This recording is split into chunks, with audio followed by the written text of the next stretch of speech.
할렐루야. 오늘 이제 장마가 시작된 것 같은데 이 폭우를 뚫고서 이 예배 자리, 기도의 자리로 오신 여러분을 주의 이름으로 환영하고 축복합니다. 우리 옆에 있는 분들 얼굴 보시면서 한번 인사할까요? 환영하고 축복합니다. 네.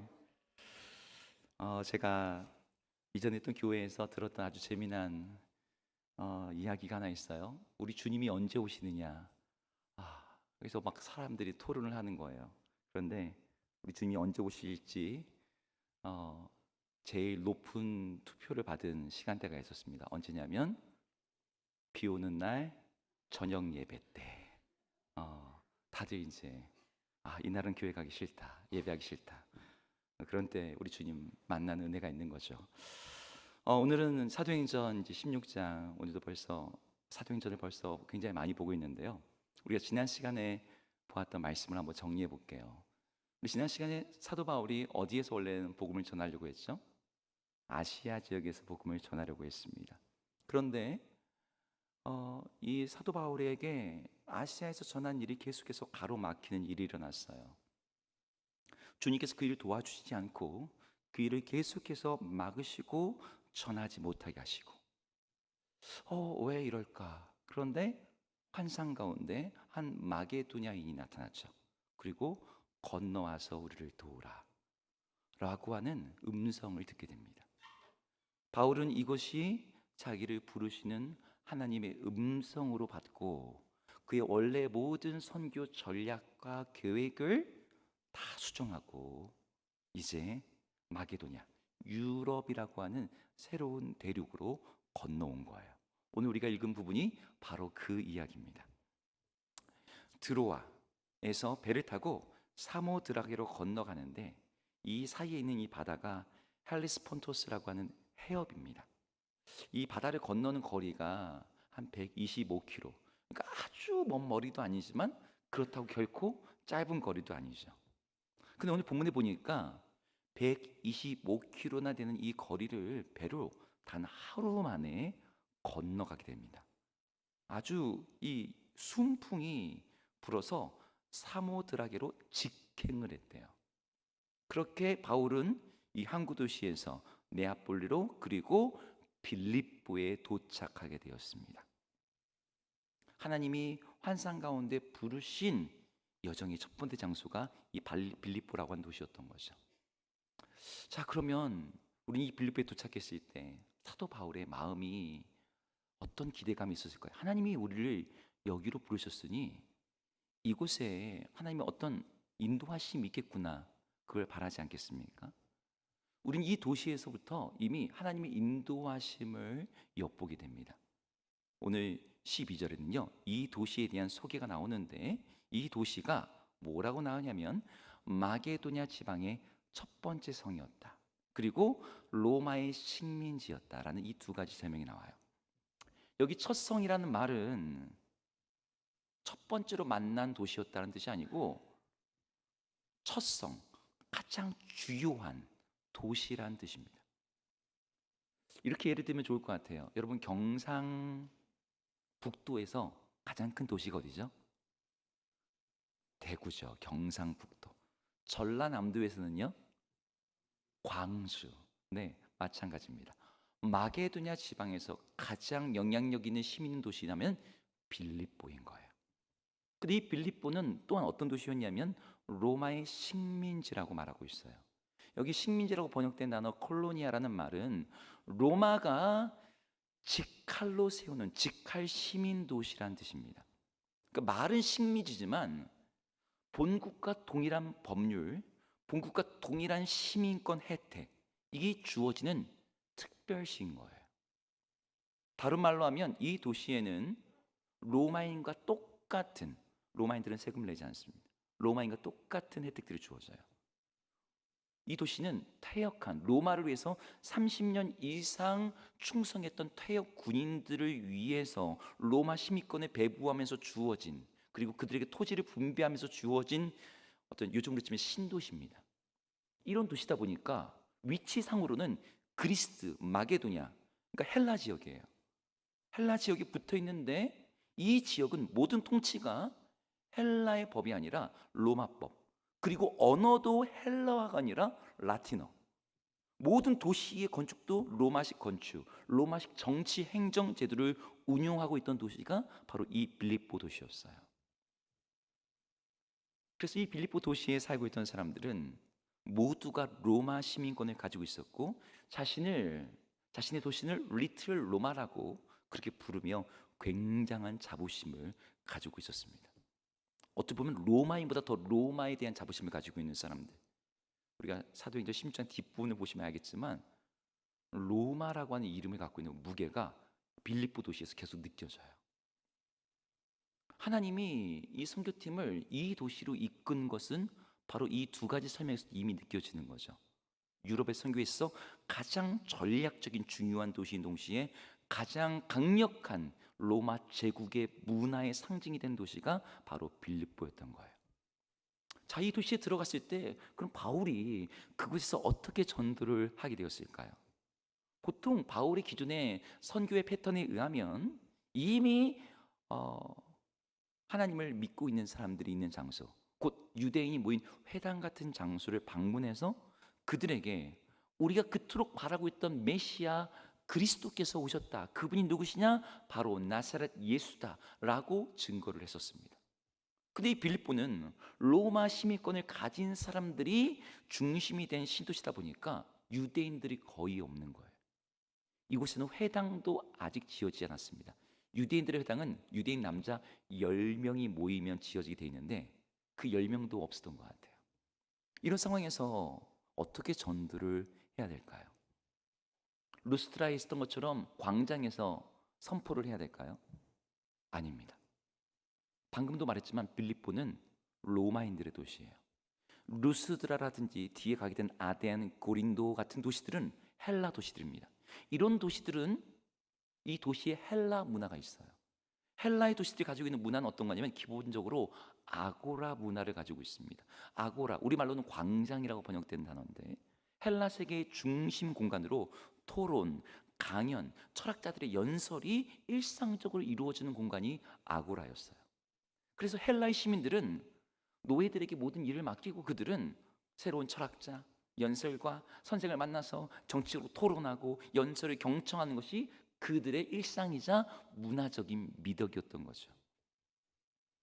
그래서 바울이 전도할 때 이제 다다음 주에 보실 사도행전 17장에 넘어가면 아테네의 아레오바고, 이게 아고라예요. 아레오베고에서 연설을 하는 거죠. 공적인 토론을 하는 거죠. 너네가 알지 못하는 신을 섬긴다고 했는데 그 신이 바로 누구다 이러면서. 하지만 빌립보는 아니었어요. 빌립보는 어떤 도시라고요? 로마의 도시, 로마의 전형적 도시. 로마의 문화는 아고라 문화가 아니라 포럼 문화입니다. 이런 포럼이라는 단어 들어보셨죠? 네. 로마도 공공장소로 일컫는 단어가 있는데 그 단어가 포럼이에요.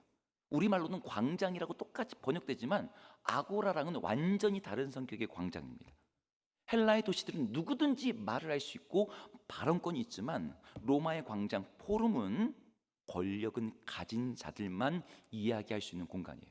예를 들면 관리, 장군, 황제, 그들만이 공식적으로 선포할 수 있는 장소가 포럼이었습니다. 따라서 빌립보 도시의 입장에서는 아무런 공직도 가지고 있지 않고 지위도 없는 바울과 같은 유대인 전도자가 광장에서 뭔가를 말을 한다는 건 아주 이상한 거죠. 우리 다음 시간에 보겠지만 바울이 전도한다는 누명을 쓰고서 관리들에게 잡혀갑니다. 로마에서는 그게 허용이 안 돼요. 로마는 기본적으로 질서와 법적인 엄격함을 중시하는 문화다 보니까 허가 없이는 종교적인 공포, 전도 같은 게 금지되어 있었고 의심을 받았습니다. 그러니까 바울은 이 빌립보라는 도시에서 이 문화에 맞게 다른 방식으로 복음을 전해야 됐던 거죠.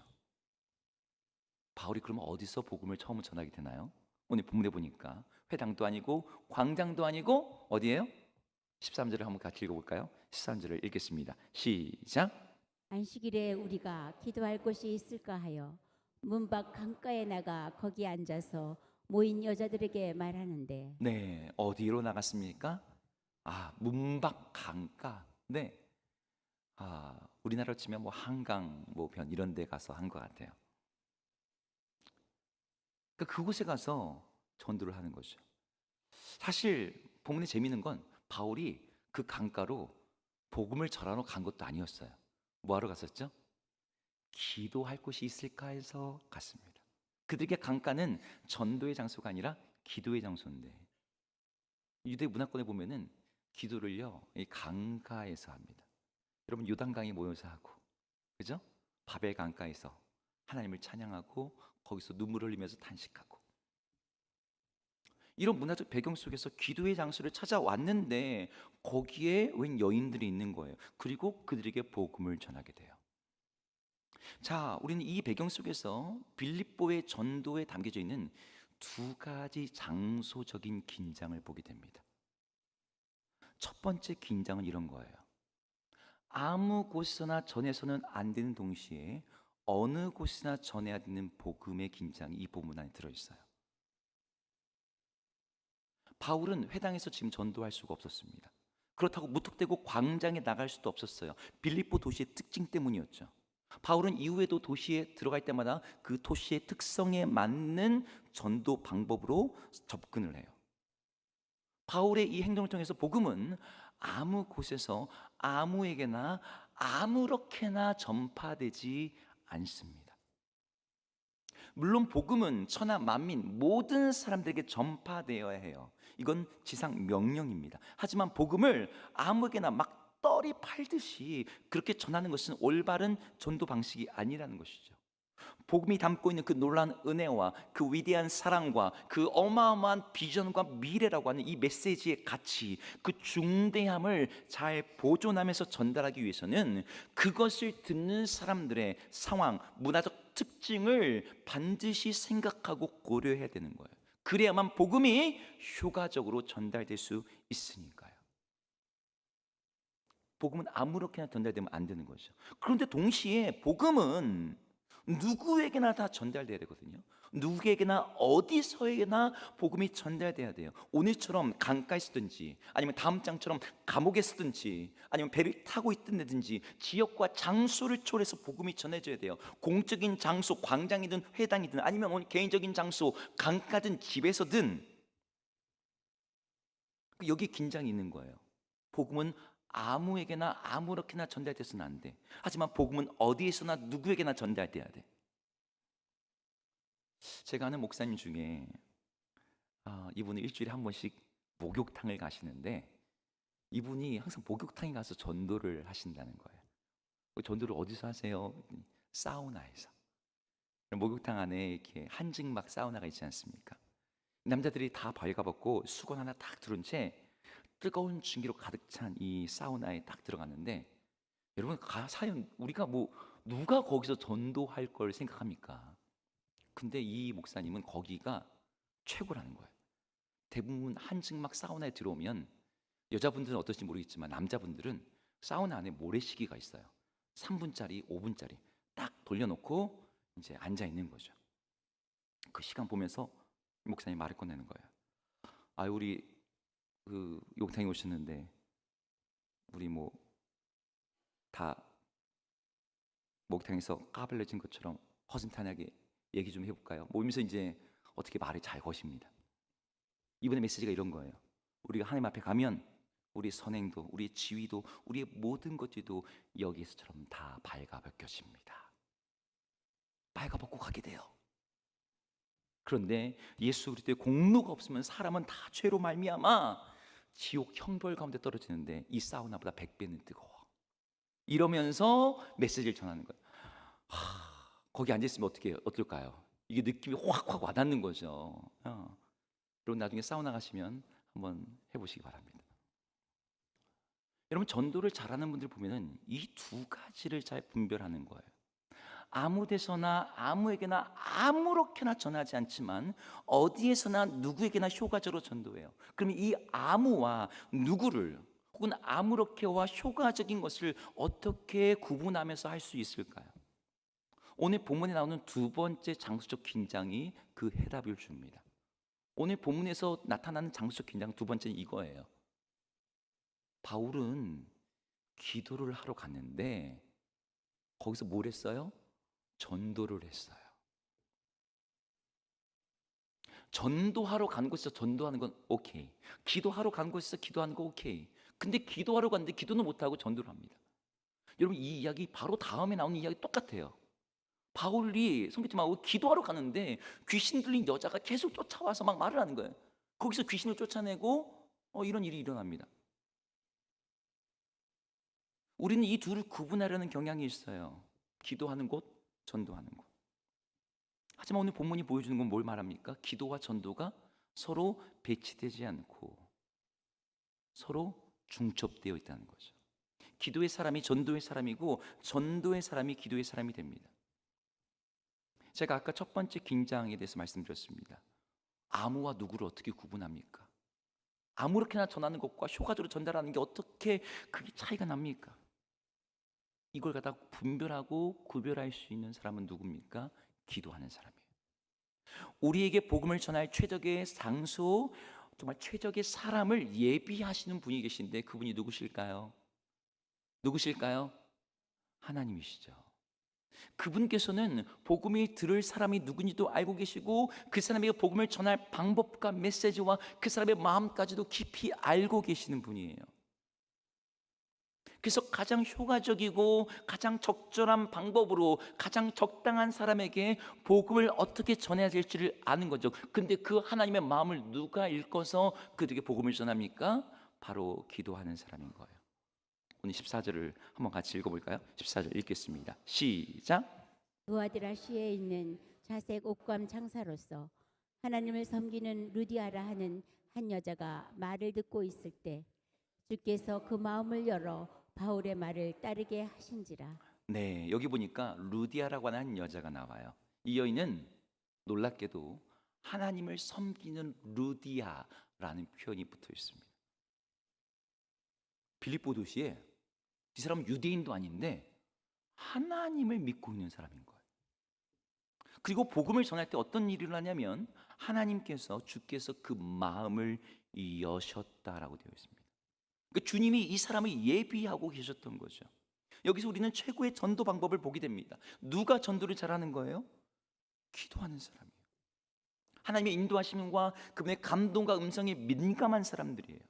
애초에 마게도냐 대륙에 건너온 것은 바울이 계획하거나 의도한 게 아니었어요. 빌립보에서의 전도 역시 그랬습니다. 바울이 기도하면서 주의 뜻을 구하고 그 가운데 나타난 주님의 인도하심에 순종하며 자신의 계획을 수정하고 모든 걸 맡길 때 이런 과정에서 이전에는 전혀 전도의 1차적 대상이 되지도 않았던 여인들에게 복음을 전하게 됐고 그 사람이 주님께로 돌아온 역사가 있었던 거죠. 제가 어릴 때 섬에서 살다가 초등학교 5학년 때 이제 인천으로 전학을 왔습니다. 그리고 나서 고등학생이 됐을 때 제가 다시 그 섬에 수련회를 가게 됐어요. 인천에 있는 교회들이. 그러니까 한 6년 만에 5년 만에 그 섬에 다시 가니까 얼마나 마음이 그래요. 그리고 내가 어릴 때 이 섬에서 좀 놀았던 애야. 그래서 이제 같이 낚시를 딱 갔습니다. 그래서 이 배를 모시는 선장님이 여기가 좋은 포인트라고. 그래서 낚시를 하는데 1시간 동안 아무도 못 나는 거예요. 아무도 낚시를 못해. 심지어 선장님도 못 낚는 거야. 그런데 저쪽에서 저보다 1살 어린 동생이 줄창 이 친구만 낚는 거예요. 그래서 저 자리가 좋은가? 자리를 바꿨는데 안 낚이고 얘가 간 데만 낚시가 돼. 너무 이상해서 물었어요. 너는 어떻게 그렇게 낚시가 잘 돼? 근데 그 친구가 이렇게 대답했습니다. 나 낚싯대 붙들고 계속 기도했거든. 여러분, 이 이야기가 되게 웃기게 들리시죠?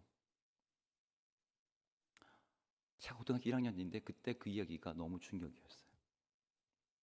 그때 중3이었던 그 동생은 항상 새벽 5시에 일어나서 1시간을 기도하고 6시부터 7시까지 굿모닝 팝스를 듣고 영어 공부, 7시부터는 준비해서 학교 가는.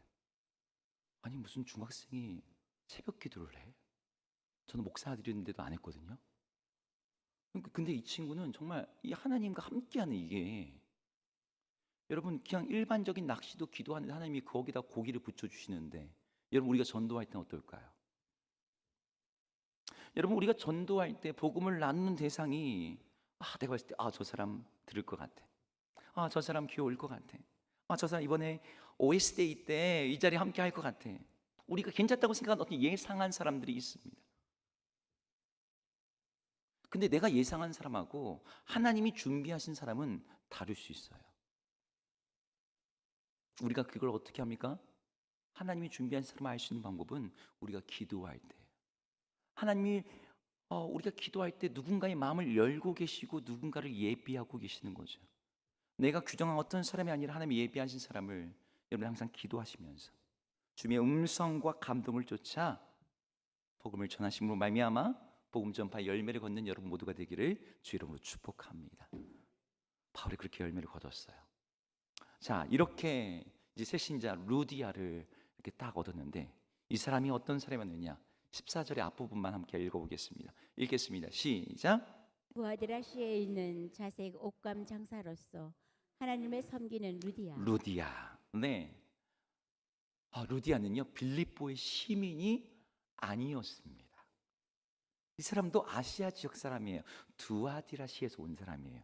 그리고 이 사람은 뭘 한 사람이었냐면 자색 옷감 장사였다라고 되어 있습니다. 그러니까 무역 때문에 이 빌립보 도시에 온 여자였어요. 여기서 우리가 주목할 것은 이 사람이 자색 옷감 장사였다는 것, 그리고 하나님을 섬기는 자라는 표현입니다. 여러분 자색 옷감 장사하면 여러분 머릿속에 어떤 게 떠오르세요? 옷감 장사? 의류업에 종사하나 보다. 뭐 의류 체인점? 어쩌면 동대문 의류 매장 같은 것들이 떠올릴지도 모르겠어요. 근데 이 여자가 다루는 옷감이 무슨 옷감이었냐면 자색 옷감이었다는 거예요. 여러분 자색이 특별하다는 색깔이라는 걸 아시죠? 보라 색깔. 고대 세계에서 보라색은 권력과 부를 상징하는 색깔이에요. 기본적으로 보라색 자체가 빛에 강하고 물에 잘 빠지지 않고 오래 가다 보니까, 그리고 일반적인 자연 환경은 이 색깔이 별로 없어요. 그래서 굉장히 고급스러운 색깔로 여겨졌습니다. 뿐만 아니라 이 자색은 터무니없는 가격을 과시하는 그런 옷이었죠. 자색은 왕, 그리고 왕이 허락된 자들만 주로 입는 그런 옷이었습니다. 자색 옷감이 왜 비싸냐면요, 이 자색이라고 하는 이 염료를 얻어낼 수 있는 방식이 그 당시에는 미렉스라고 불리는 이 바다 조개, 바다 달팽이과에 있는 조개인데 이 조개에서만 이 염료를 얻어냈어요. 이 염료를 만들기 위해서는 이제 이 미렉스라고 하는 조개를 수천 마리를 이렇게 얕은 바다에서 채취를 합니다. 근데 이게 나는 바다가 또 정해져 있어요. 네, 시돈, 두로 그 지역에만 이 조개가 나네. 이 잡은 조개는 뾰족한 뿔이 있는 껍질 때문에 손질이 또 어려워요. 근데 얘를 갖다 다 뜯어가지고 이 생십샘 근처에 아주 작은 분비샘이 있습니다. 여러분들 그 새우의 등에 보면 이렇게 새우똥 자라듯이 아주 작은 분비선을 절개해서 그걸 짜냅니다. 그러면 0.0005g 뭐 이 정도 나온대요. 그렇게 한 마리씩 다 짜는 거예요. 이걸 짜서 햇볕에다가 산화를 시키고 뜨거운 물에서 염색을 하는 과정을 반복합니다. 그래서 보통 남자들이 입는 옷, 튜닉, 옷 한 벌을 염색하기 위해서 조개가 어느 정도 필요했냐라고 하면 고대 문헌에는 이렇게 되어 있습니다. 가장 고귀한 색을 얻기 위해서는 두 종류의 미렉스를 혼합해야 되고 조개 1만 마리가 필요하다. 1만 마리. 옷 한 벌에. 이걸 요즘으로 가격을 환산하면 어느 정도냐면 옷 한 벌이 1억 5천 정도 합니다. 거기에 들어가는 노동력과 시간. 예. 옷 한 벌이 1억 5천이에요. 이건 어마어마한 사치품인 거죠. 너무나 많은 노동력과 시간이 들어가기 때문에 나중에 이제 기원 후 3세기 때가 되면은 디오클레티아누스 황제하고 유스티아누스 황제가 아예 법으로 정해놔요. 자색 옷은 황제 외에는 입을 수 없다. 왜? 이 옷 때문에 너무나 많은 이 사치와 낭비가 일어날 뿐만 아니라 이 황제의 어떤 이 전용의 특권으로 삼기 위해서, 혹은 황제가 허락한 몇몇 사람들만 이 옷을 입을 수 있다. 이게 법으로 정해졌어요. 루디아가 바로 이 자색 옷감을 취급하는 장사였다는 거죠. 요즘에 나오는 명품과도 비교할 수 없는 아이템이었습니다. 이건 이 여자가 단순히 돈이 많은 어떤 귀부인이라거나 이 정도 뭐 무역 잘하는 이런 개념이 아니라요. 자색 옷감을 누가 살 수 있습니까? 이거 돈만 있다고 살 수 있는 게 아니에요. 지위가 돼야 돼요. 그러니까 이거 살 지위와 부를 가진 고급 귀족들과 신뢰 관계, 거래망을 가진 그런 영향력 있는 여자뿐만 아니라, 원래 자기가 살던 아시아의 두아티라시에서부터 빌립보에 와서 무역을 할 정도로 아주 비즈니스 감각이 국제적인 그런 사람이었다는 거죠. 제가 좀 검색을 해봤는데 당시 자색 옷감을 다루는 장사꾼이 몇 명이나 있었을까? 대도시에 1명 정도 있었답니다. 로마 제국 전체에 100여 명 정도. 그러니까 이 아이템 자체가 워낙 고가품이다 보니까 이 루디아도 보통 부자가 아니었겠죠. 바울이 만난 이 여인이 그런 여인이었던 거예요. 근데 이 루디아에 대한 정보 중에 더 놀라운 점은 바로 그 뒷부분입니다. 이 여자가 어떤 여자였대요? 이 여자가 어떤 여자였대요? 하나님을 섬기는 자였다. 하나님을 경외하는 자였다라고 되어 있습니다. 유대인이 아니거든요. 근데 어떻게 이 여인이 하나님을 믿게 되는지 그걸 모르겠어요. 게다가 이 여자가 부차인데다가 고위층의 여인입니다. 여러분 이렇게 잘 아는 말씀이 하나 있죠. 누가복음 18장 25절의 말씀인데 아시면 함께 읽어보겠습니다. 읽겠습니다. 시작. 낙타가 바늘기로 들어가는 것이 부자가 하나님의 나라에 들어가는 것보다 쉬우니라 하시니. 네, 여러분 이거 예수님께서 부자의 헌금을 보시면서 하시던 말씀입니다. 이 말씀은 마태복음에도 기록되어 있고 마가복음에도 기록되어 있어요. 여기 나오는 부자는 어떤 부자예요? 유대에서의 부자입니다. 유대인 중에 부자, 하나님 나라에 들어가기 어렵다. 근데 루디아는 유대 지역에 그냥 동네에서 힘 좀 쓴다고 하는 부자 수준이 아닙니다. 제국 전체를 대상으로 로마 제국의 귀족들을 상대로 장사하는 그런 권력과 부를 가진 사람이에요. 이런 사람이 하나님 나라에 들어가기는 훨씬 더 어렵지 않겠습니까? 그런데 놀라운 것은 주님께서 그의 마음을 여셨다는 거예요.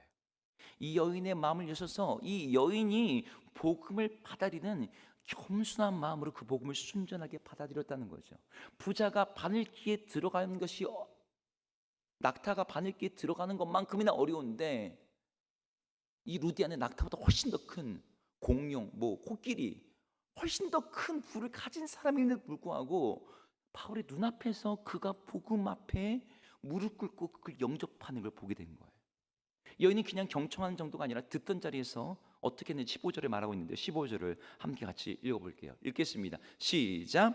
그와 그 집이 다 세례를 받고 우리에게 청하여 이르되 만일 나를 주 믿는 자로 알거든 내 집에 들어와 유하라 하고 강건하여 머물게 하니라. 여기 보니까 뭘 했다고 합니까? 루디아가 세례를 받았다고 되어 있어요. 루디아만 세례를 받았습니까? 아니죠. 루디아와 그 집 전체가 모두 세례를 받았대요. 여러분 세례를 받는다는 게 무슨 뜻입니까? 예수 그리스도를 나의 주, 나의 왕으로 영접한다는 거예요. 나의 예전엔 죽었고 이제 나는 새로운 삶이 되었다는 의미죠. 여러분 세례를 받는 것은 단순히 요즘과 같은 그런 수준이 아니에요. 이거는 나의 민족을 바꾸는 것 그 이상의, 나의 국적을 바꾸는 것, 아니면 나의 모든 삶을 바꾸는 것 그 이상의 의미를 갖고 있는 예식입니다. 근데 루디아가 바로 그 자리에서 그 일을 한 거죠. 그리고 그 다음에 뭐라고 말합니까? 바울과 함께 나를 주로 믿는 자로 여긴다면, 내가 주를 믿는 자라고 벌써 고백을 하고 있는 거죠. 자기 집에 들어와서 유하라고 말을 합니다. 이건 단지 식사 대접하거나 우리 집에서 멀면서 좀 지내 이 정도가 아니라, 지금 루디아가 말하는 것은 자신의 집을 주의 몸된 교회로, 그리고 선교의 거점으로 삼겠다는 뜻이에요. 고급 자색 옷을 팔던 여인이 이제 그리스도의 복음을 입은 자가 되어서 교회를 위한 영적 섬김의 길을 열었던 거죠. 교회 이 여인의 손이 너무너무 부유했음을 불구하고 마음은 겸손했고 그의 사업의 중심이었던 그 집이 이제 복음의 거점이 된 거예요. 여러분 이 이야기를 읽을 때 여러분 어떠세요? 내 주변에 부자 누구 떠오르는 사람이 있습니까? 부족한 게 없어. 저 사람은 하나님 없이도 평생 행복하게 잘 살아서 복음을 안 들을 것 같아. 그런데 하나님은 사람의 힘으로는 불가능해 보이는 사람들의 마음을 여시고 그들로 하여금 복음을 듣게 하세요. 여러분 지금 우리들은 어떻습니까? 우리도 예수님을 나의 주, 나의 하나님을 영접한 사람들이에요. 우리가 어떻게 그 일을 할 수 있었죠? 여러분 우리는 뭐가 잘난 게 있어서 그렇습니까? 아니죠. 주님께서 우리들의 마음도 여셨고 우리와 하여금 복음을 듣게 하셨기 때문이에요. 그렇게 주의 백성이 된 우리들은 루디아가 그랬던 것처럼 우리 자신을 주의 몸된 교회이자 복음의 거점으로 삼아야 돼요. 우리들은 우리들 자신, 우리들의 집, 우리들의 재정, 우리들의 영향력, 우리들의 인맥, 우리 자신의 어떤 것들이 우리 자신의 만족을 위해서 주어진 것이 아니라 더 큰 비전과 목적, 하나님 나라의 복음의 전파를 위해서, 하나님의 위대한 구원의 사역을 위해서 동역하도록 주어진 것임을 믿어야 될 줄로 믿습니다. 네. 그렇게 주님의 나라를 위해서 우리 삶의 자원을 드릴 수 있는 여러분 되기를 주의 이름으로 축복합니다. 오늘 루디아에게 그런 일이 일어났다는 거예요. 하나님께서 바울을 마게도냐로 건너오게 하신 이유가 바로 이 여인을 만나면서 더욱더 분명해지기 시작했습니다. 말씀을 마무리해 볼게요. 하나님은 아무나 아무렇게나 아무 데서나 복음을 전하라고 하지 않습니다. 하지만 동시에 하나님은 누구에게든지 어디에서든지 그분이 준비하신 방식으로 복음이 전해지기를 원하고 계세요. 이 긴장 속에서 이 모든 분별과 순종의 중심에는 뭐가 있어요? 기도가 있습니다. 바울의 일행은 기도하러 갔다가 복음을 기다리고 있던 한 여인을 만났어요. 말씀을 전하러 간 것이 아니었고 기도할 자리를 찾던 중에 하나님이 예비하신 루디아를 만났고 주님께서 그의 마음을 여시고 복음이 그곳에서 거점 삼아서 전파되도록 하셨어요. 유럽에서 복음의 문을 연 것은 인간의 계획과 전략이 아니라 하나님의 손이었고 그 손이 기도하는 자를 통해서 일하고 있었던 거죠. 오늘 금요 마가다락방 기도회 여러분 기도하는 자로 이 자리에 나오신 줄로 믿습니다. 우리가 이 밤에 기도한 자로 나왔다면 우리가 기도하면서 우리가 생각하지 못한 어떤 사람의 마음을 주님께서 열고 계심을 우리가 볼 수 있어야 돼요. 내 생각이 저 사람은 될 사람 안 될 사람 내가 필터링하는 어떤 그런 게 아니라 하나님께 감동된 어떤 사람들이 있는 거죠. 하나님은 그 사람의 마음을 열고 계시고 그리고 우리들의 입술도 준비시키고 계세요. 오늘 밤에 우리가 이렇게 기도하면서 고백했으면 좋겠어요. 주님 저를 복음의 사람으로 써주십시오. 기도하는 자로서 인도함을 따르는 자로서 준비된 사람을 만나는 자로 살게 하여 주옵소서. 그리고 우리 루디아처럼 주님 앞에 이렇게 말할 수 있었으면 좋겠습니다. 주님 저를 믿는 자로 여긴다면 저와 저희 집을 주님의 일을 위해서 써주십시오. 그렇게 기도하는 자들을 통해서 우리 하나님께서 주의 놀라운 구원의 일을 이루실 줄로 믿습니다. 내일 모레 이제 새생명 축제 OSD인데요. 오늘 밤에 우리 다시 찬양하고 기도하면서 하나님 준비한 사람들을 영혼들을 보내주십시오. 이렇게 함께 부르시며 하나님께 나가겠습니다.